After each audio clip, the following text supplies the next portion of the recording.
어떤 꼬마아이가 이 질문을 했어요. 뒤끝은 왜 이렇게 쓰냐? 이렇게 쓰면 안 되냐라고 하는 질문을 했습니다. 근데 이거는 지난 시간에 다루었던 왜 기억부터 시작하냐를 지난 시간에 다루었는데, 문자 처음 배우는 아이들, 특히 이제 자음에서 가장 많이 나오는 질문이 기억이 왜 이쪽으로 생겼냐라고 하는 질문이거든요. 그러니까 한글 자음이 왜 어떤 특정한 방향성을 가지고 있느냐 하는 질문들은 애고 어른이고 많이 하는 편입니다. 근데 지금까지 우리가 교과서에서 배울 때는 이게 발성 기관을 흉내냈다고 배웠기 때문에 이렇게 사람 모양을 그려놓고 목구멍에서 소리가 나오는 게 아음이니까 그래서 기억이다, 이렇게 교과서에 실려 있습니다. 혀가 천장에 닿아야 되니까 니은이다, 이렇게 실려 있습니다. 여기까지는 괜찮은데 이러면 어린아이들은 틀림없이 이렇게 묻습니다. 그러면 이쪽으로 보고 있으면요, 예, 그럼 기억이 이렇게 돼버려야 될 거 아닙니까? 그럼 문제가 발생하죠. 뿐만 아니라 시옷이라든가 지읒은 입모양으로 설명하는 것이 사실 억지스럽습니다. 시옷, 지읒 이런 것들은 입모양으로 설명이 안 됩니다. 안 되고 이음도 마찬가지죠. 이음도 입모양으로 설명이 안 됩니다. 그래서 이런 설명을 하고는 있지만 이게 국민정음에 나오는 설명은 아닙니다. 그러면 오늘날 학자들이 왜 이렇게 설명을 하게 되느냐 하는 국민정음의 근거 문장이 바로 이 문장이거든요. 정음 28자 28자 각상귀형이 재지 각 그 모양을 본따서 만들었다 라고 되어 있습니다. 그래서 학자들이 이걸 본땄다 라고 동사로 번역을 하고, 이 기형을 이거를 입모양이라고 번역을 한 겁니다. 입모양을 본떠서 만들었다 라고 번역을 함으로써 이와 같은 설명이 나오게 된 거죠. 근데 여기에는 이것만은 아닙니다. 이거보다는 조금 더 넓은 뜻이 있습니다. 국민정음에 분명히 위에서 28자라고 하면 이거는 자음 모음을 다 포함하는 거거든요.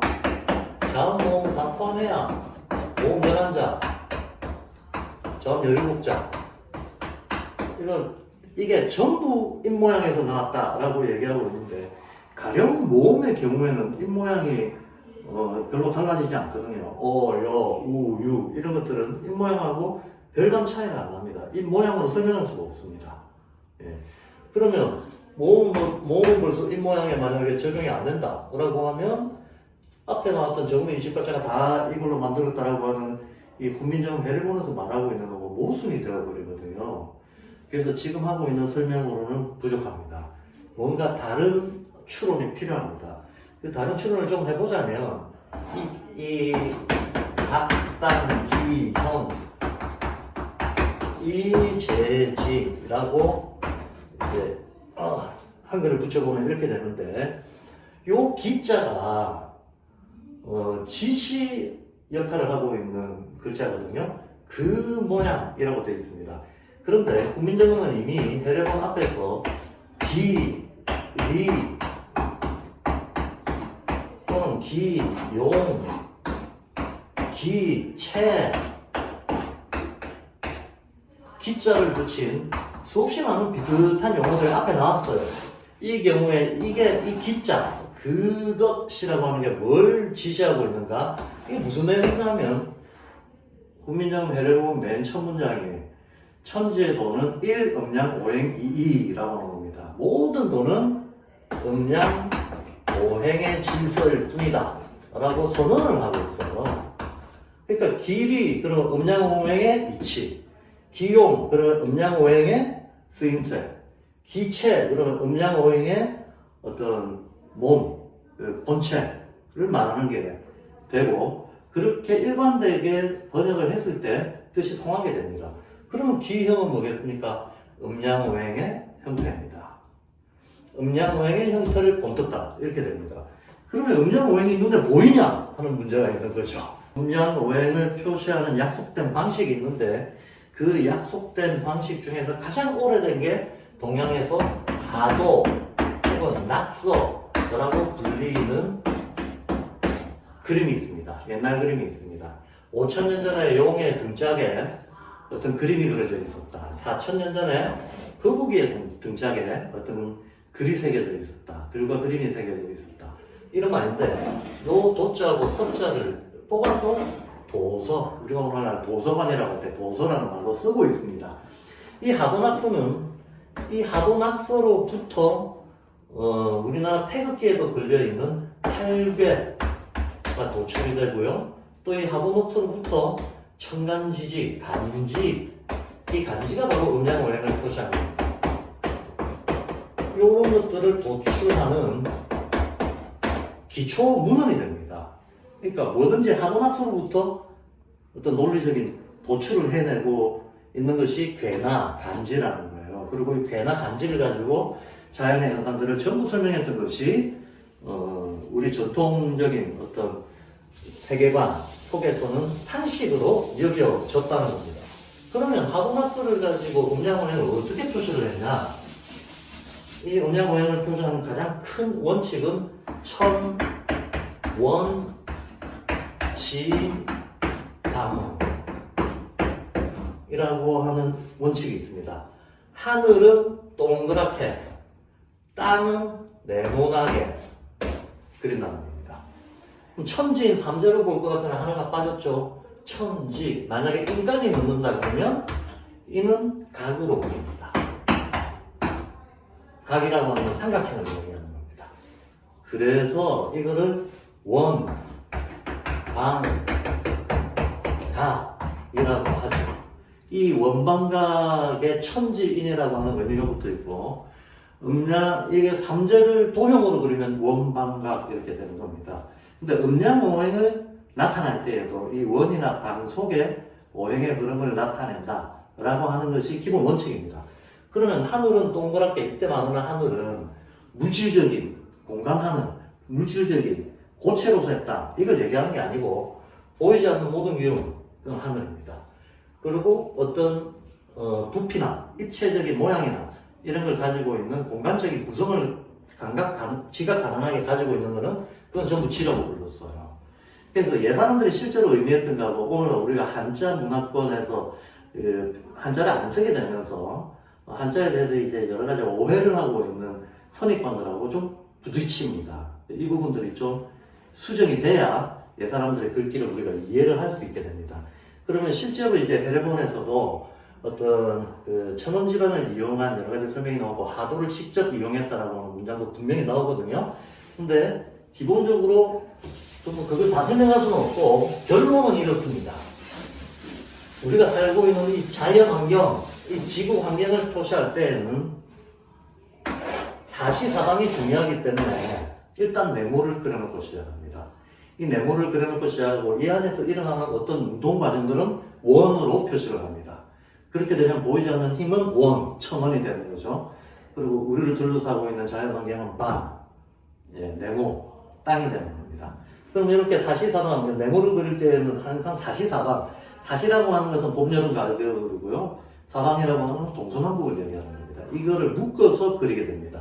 이걸 묶어서 그리는데 음양의 법칙에 따라서 음은 무거운 거 아래로 깔리고 양은 가벼고 위로 뜨고 음은 차가운 거, 양은 뜨거운 거 이렇게 설정을 합니다. 그러면 음적인 거는 계절로 보면 겨울이죠.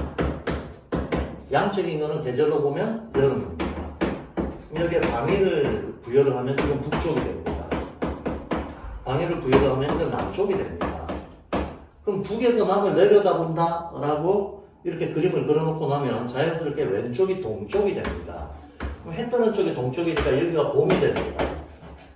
그럼 당연히 반대편에 있는 데는 가을이 되고 여기는 서쪽이 되는 거죠. 이렇게 다시 사방을 배치를 합니다. 그래서 천간이든 지지든 제가 지난 시간에 천간은 수에서 시작한다는데 여기를 오행으로 수라고 합니다. 여기를 오행으로 화라고 합니다. 여기를 오행으로 목이라고 합니다. 그리고 여기를 오행으로 금이라고 합니다. 그럼 오행 중에 하나가 빠졌죠. 토가 빠졌습니다. 토를 중앙에 놓습니다.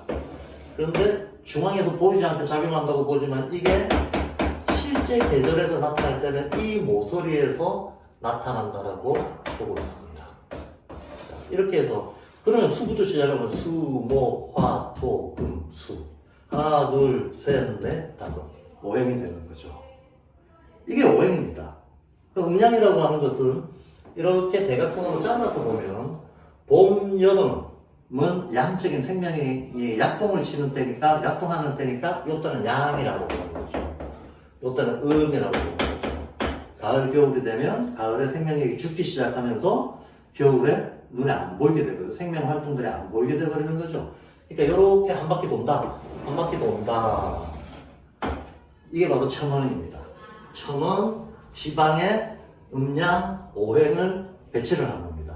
우리가 보통 오행을 얘기할 때 굉장히 형이상학적으로, 관념적으로 이해 버릇하는 것이 있는데, 오행은 실제로는 가장 간단한 운동 상태를 얘기하는 겁니다. 내가 여기서 이쪽으로 이렇게 돌을 던졌다고 한번 가정을 해보죠. 그러면 올라가는 과정을 목이라고 하게 됩니다. 그리고 정점에 도달했을 때를 화, 정점에서 살짝 머무르는 때를 토라고 합니다.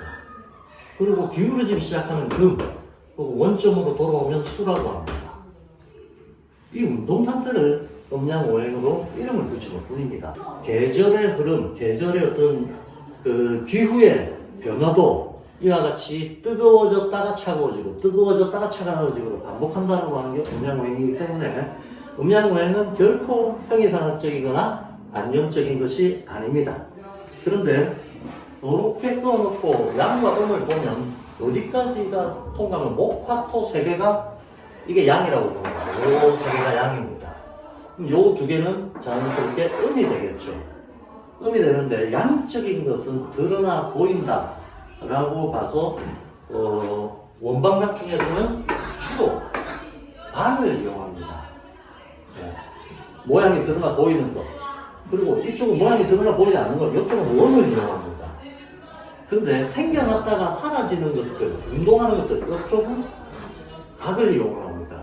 그래서 아, 설, 순, 치, 후 이렇게 되는데요. 암을 보세요.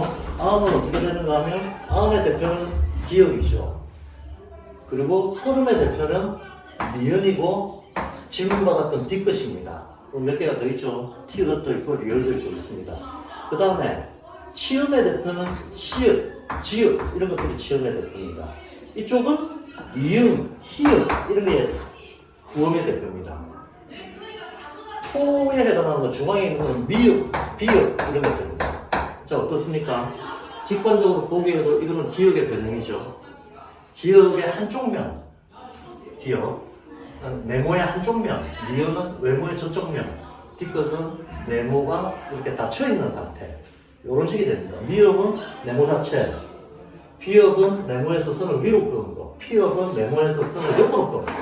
이런 식으로 전부 네모의 변형으로 아음, 설음, 순음이 이루어져 있습니다. 예.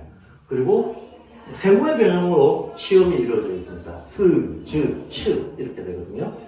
그 다음에 동그라미의 변형으로 후, 후음이 변형이 돼서 들어가 있다는 걸 알 수가 있습니다.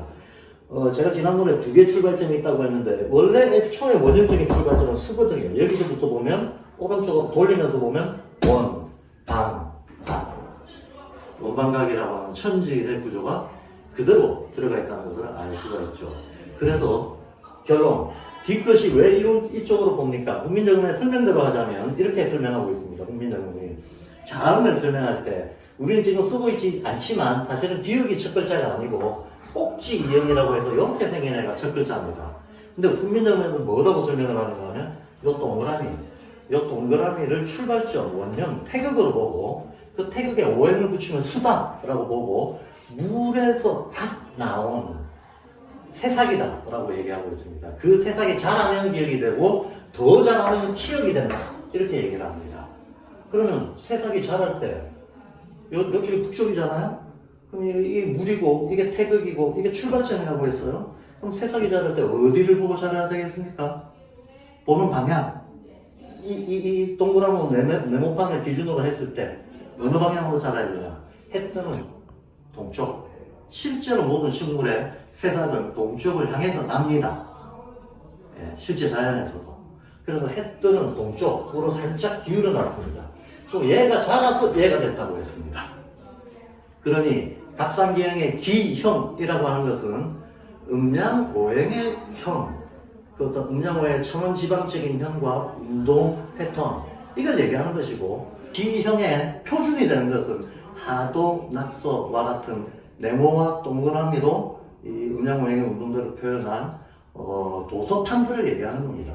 지금 제가 지금 그린 것처럼 네모에 44단 판을 그려놓고 반으로 이 안에서 원으로 운동의 방향과 순서를 그리는 것을 D형이라고 한다는 거죠. 그럼 이걸 본따서 만들었다라고 하면 모음까지도 바로 여기서 설명이 됩니다. 모음은 요렇게 해서 요렇게 해서 요렇게 해서 요렇게 해서 라는 식으로 한 바퀴 돌아서 나온다라고 뒤에 설명을 하고 있거든요.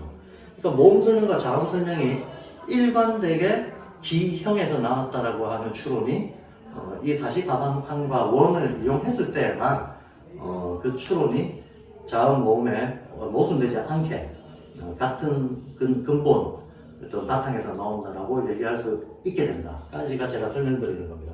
결론은 나무가 자라서 올라갔다가 한계에 닿았다.